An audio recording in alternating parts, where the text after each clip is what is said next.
رسول کہہ رہے ہیں، کوئی ایرا غیرا نتو خیرا، کوئی انسان مولوی صاحب مفتی صاحب نہیں، رب العالمین کے نمائندہ رسول اللہ صلی اللہ علیہ وسلم فرما رہے ہیں، یہ حدیث سبھی مانتے ہیں کہ سارے کے سارے جہنم میں جائیں گے الا واحدہ، سوائے ایک کے۔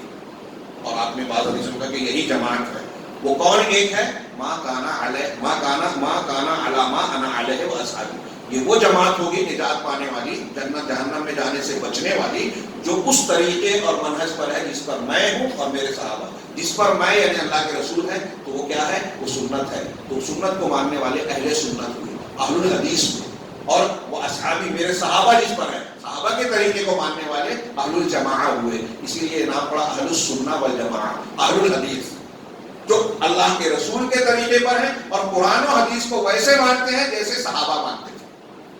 فلاں ڈائری والے، فلاں مفسر، فلاں ٹی وی چینل پہ آنے والے اور فلاں صحابہ پر تنقید کرنے والا وہ انجینئر ہے، سید غامدی ہے، فلاں منکر حدیث ہے، ان لوگوں کے چکر میں نہیں پڑتے۔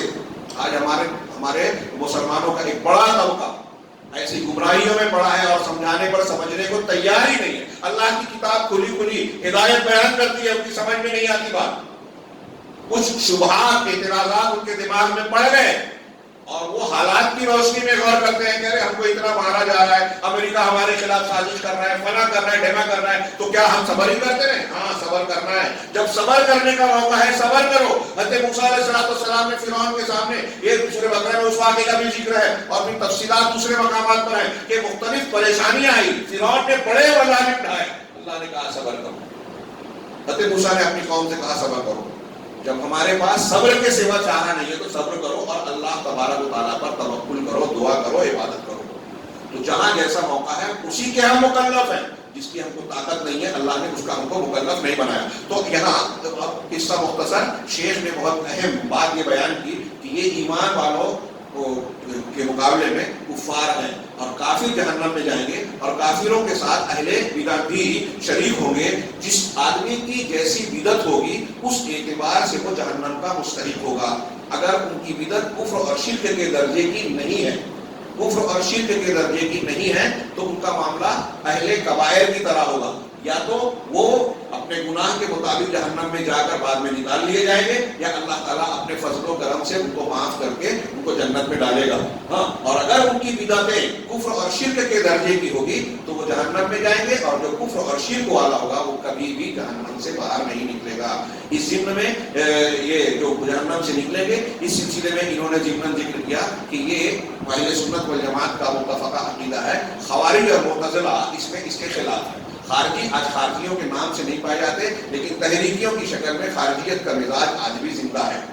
وہ یہ کہتے ہیں کہ گناہ کبیرہ کیا آدمی نے، مثلا ایک آدمی نے چوری کیا، مسلمان ہے، چوری کیا، خارجی کہتے ہیں گناہ کبیرہ کیا کافر ہو گیا، زنا کیا کافر ہو گیا۔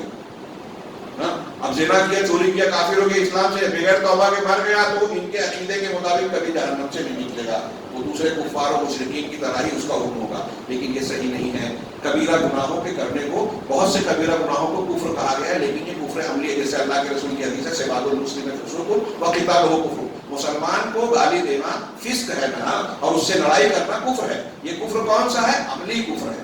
اس کے کرنے سے آدمی اسلام سے خارج نہیں ہو جاتا، اس کو سمجھنے کی ضرورت ہے۔ اور جو کفریہ اور بھی چیزیں ہیں تو اس کے کر لینے سے ہر شخص کو ہم کافر نہیں کر سکتے۔ تکفیر کا ایک مسئلہ لمبا چوڑا ہے، انشاءاللہ کسی موقع پر ہم اس کی گفتگو کریں گے۔ چنانچہ شرک اور کفر اکبر، شرک اکبر، کفر اکبر ایسے ہیں جو گناہ معاف نہیں کیے جائیں گے، باقی دوسرے گناہ معاف ہو سکتے ہیں۔ اللہ تعالیٰ پہلے معاف کر کے جنت میں ڈالے یا اس کی سزا دے کے جنت میں ڈالے، لیکن یہ معاف ہو گئے۔ خارجی اس کو نہیں مانتے، معتزلہ اور مرجئہ۔ خارجی یہ کہتے ہیں کہ آدمی نے گناہ کیا اسلام سے خارج، اس کے بالکل الٹ مرجئہ ہیں جو ہمارے یہاں پائے جاتے ہیں اور ہم بھی کسی نہ کسی شکل میں اس کے ساتھ ہیں۔ وہ یہ کہتے ہیں کہ ایک آدمی نے کلمہ پڑھ لیا تو اب کوئی بھی گناہ کرے جنت میں اس کو جانے دیں، ایسا بھی نہیں ہے۔ مرجئہ یعنی ایمان لے آنے کے بعد کوئی گناہ انسان کو نقصان نہیں پہنچاتا۔ چنانچہ نتیجے کے طور پر شیخ کہتے ہیں کہ ہمارے لیے کیا ضروری ہے کہ ہم ایمان لائیں اور اللہ کے اور اس کے رسول کے طریقے کو جو صراط مستقیم ہے اس کو مضبوطی سے پکڑیں۔ اللہ نے کہا ہے وَأَنَّ هَذَا صِرَاطِي مُسْتَقِيمًا فَاتَّبِعُوهُ، یہ میرا سیدھا راستہ ہے، اسی کی اتباع کرو۔ فَاتَّبِعُوهُ واحد کی ضمیر ہے، اللہ کا سیدھا راستہ ایک ہے، کئی نہیں ہے۔ اپنے آپ کو ہم تسلی دیتے ہیں کہ وہ بھی مسلک صحیح ہے، یہ بھی مسلک صحیح ہے، نہیں۔ اللہ کے رسول نے جو مسلک بتایا بس وہی مسلک صحیح ہے، وہی صراط مستقیم ہے۔ اسی کی اتباع کرو، ولا تتبعوا السبل، اور دوسرے راستوں پر مت چلو، اس کی اتباع نہ کرو۔ ہم کہتے ہیں کسی بھی راستے پہ چلے گے کامیاب ہوں گے، اللہ کہہ رہا ہے کہ نہیں، اگر دوسرے راستوں پہ چلو گے تو کیا ہوگا؟ فتفرق بكم عن سبيله، وہ اللہ کے راستے سے تم کو جدا کر دے گا، ہٹا دے گا، اور جب اللہ کے راستے سے ہٹ گئے جہنم کے راستے پہ چل رہے ہیں۔ وہی شیخ بتا رہے ہیں کہ کافروں کے ساتھ امت کے بدعتی بھی چلیں گے تو بدعتی بھی جہنم میں جائیں گے۔ ان الذین فرقوا، یہ قرآن کی آیت تھی، دوسری آیت ہے سورہ انعام کی، ان الذین فرقوا دینہم وکانوا شیعا لست منہم فی شیء، جن لوگوں نے اپنے دین کو ٹکڑے ٹکڑے کر دیا اور وہ گروہوں میں بٹ گئے، آپ کا ان سے کوئی تعلق نہیں ہے۔ ٹکڑے ٹکڑے کرنے والے کون ہیں؟ جنہوں نے بدعت کو اختیار کیا، جو اللہ کے رسول کی تعلیم کے سامنے کسی اور کی بات کو مانتے ہیں، وہ دین کو ٹکڑے کرنے والے ہیں، جو منہج سے ہٹ جاتے ہیں۔ چنانچہ یہاں شیخ نے کہا کہ الذین فرقوا دینہم، جنہوں نے دین کو ٹکڑے ٹکڑے کر دیا، اس کی تفسیر اہل بدعت سے کی گئی ہے اور یہود و نصارہ سے بھی کی گئی ہے، کہ پہلی امت میں جو دین کے ٹکڑے کرنے والے تھے یہود و نصارہ، وہ بدعتوں سے، اور اس امت کے جو اہل بدعت ہیں، تو دونوں قسمیں اس میں شامل ہیں، کفار کو بھی یہود و نصارہ کے، اور اہل بدعت کو بھی جنہوں نے دین کو ٹکڑے ٹکڑے کیا۔ اور بھی قرآن کی کچھ آیتیں نازل کی اور پھر اس کے بعد بتایا کہ یہ جو دین ہے ہمارا، انتہائی افسوس کی بات ہے کہ اللہ کی کتاب بالکل صاف ہے، دین اسلام کا سیدھا راستہ بالکل روشن ہے، اس کے باوجود کچھ لوگ اس کو چھوڑ کر بدعات خرافات کی طرف جاتے ہیں۔ اللہ کے رسول نے فرمایا کہ میں نے تم کو ترکتکم علی البیضاء، میں نے تم کو روشن شاہراہ پر چھوڑا، ایسی روشن شاہراہ لیلھا کنہارھا، کہ اس کی رات بھی دن کی طرح روشن ہے، لا یزیغ عنھا الا ھالک، اس سے وہی بھٹکے گا، اس سے ہٹے گا جو ہلاک ہونے والا ہے۔ اللہ کے رسول کہہ رہے ہیں کہ دین اسلام کا راستہ صاف ہے، شاہراہ بالکل روشن ہے، اور ہمارے یہاں کچھ لوگ کہتے ہیں کہ ارے حق معلوم کرنا تو بہت مشکل ہے، وہ مولانا کی سنو تو وہ صحیح لگتا ہے، اس مولانا کی سنو تو یہ صحیح لگتا ہے۔ ہو سکتا ہے ایسا لگے، لیکن مشکل نہیں ہے حق کا جاننا۔ اللہ کے رسول کا حق اور سچائی بالکل صاف اور روشن ہے، بعض جزیات میں آپ کو نہ سمجھ میں آئے الگ بات ہے، لیکن رسول اللہ صلی اللہ علیہ وسلم کا منہج کیا ہے، عقیدہ کیا ہے، عبادت کا بنیادی طریقہ کیا ہے، اس میں سمجھ میں نہ آئے، اگر آپ ایسا سمجھتے ہیں تو آپ اللہ اور رسول کو غلط بول رہے ہیں، کیونکہ اللہ اور رسول کہہ رہے ہیں کہ قرآن کو آسان کیا، اللہ کے رسول فرما رہے ہیں کہ ہم نے روشن شاہراہ پر چھوڑا، اور آپ کہہ رہے ہیں کہ یہ پیچیدہ ہے، سمجھ میں نہیں آتی۔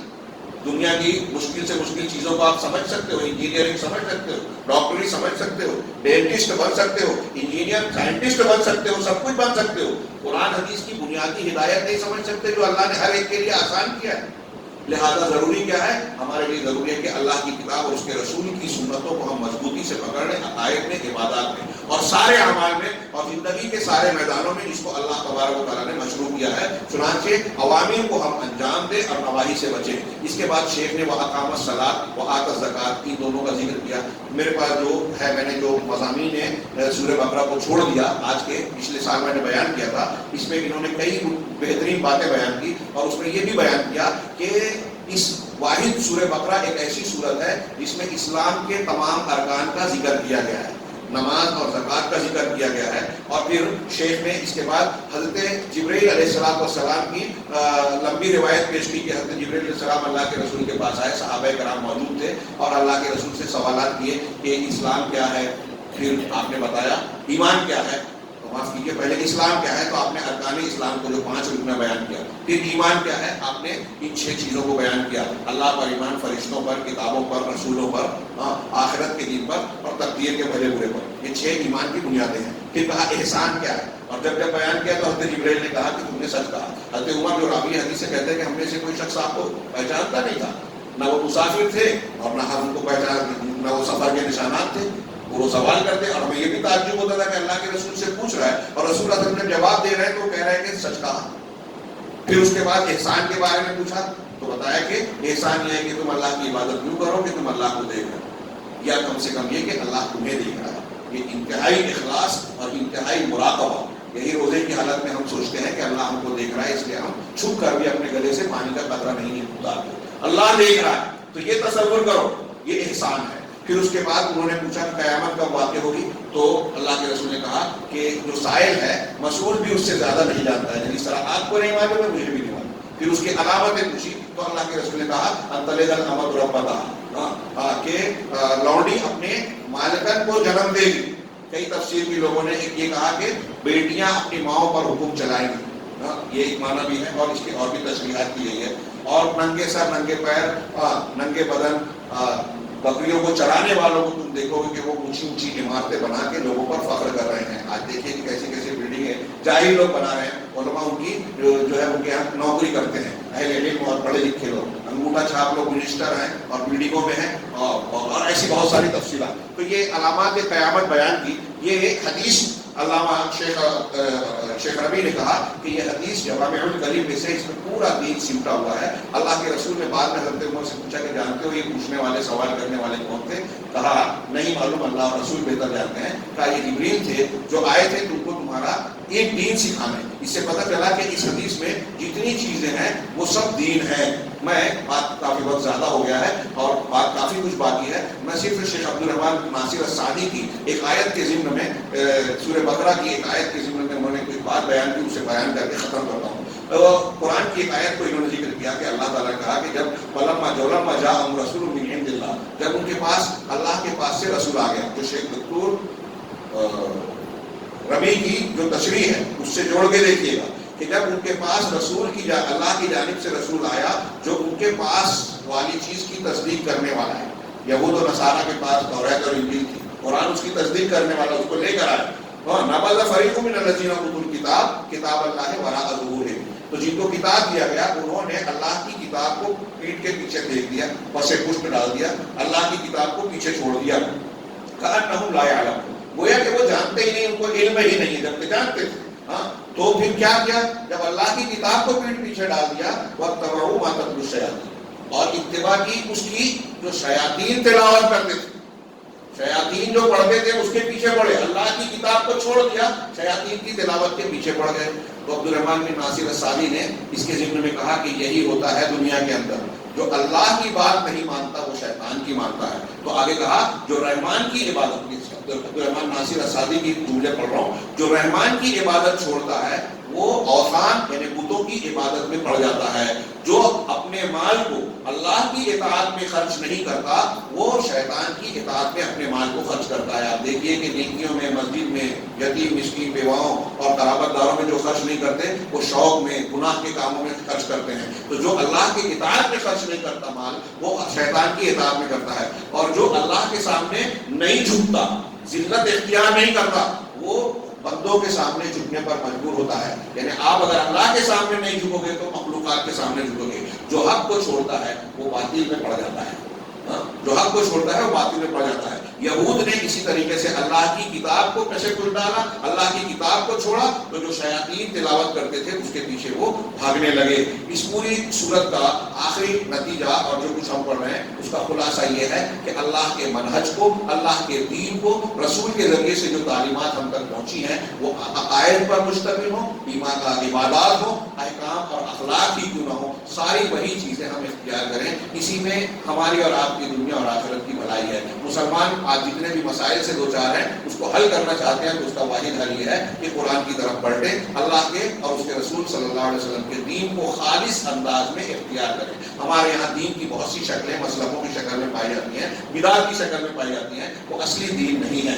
اصلی عقیدہ اور صحیح منہج جو لیس البر ان تولوا وجوہکم کے تحت بیان کیا گیا اسے اختیار کیا جائے. اللہ تعالیٰ ہمیں قرآن سمجھنے اور پھر اس پر عمل کرنے کی توفیق دے.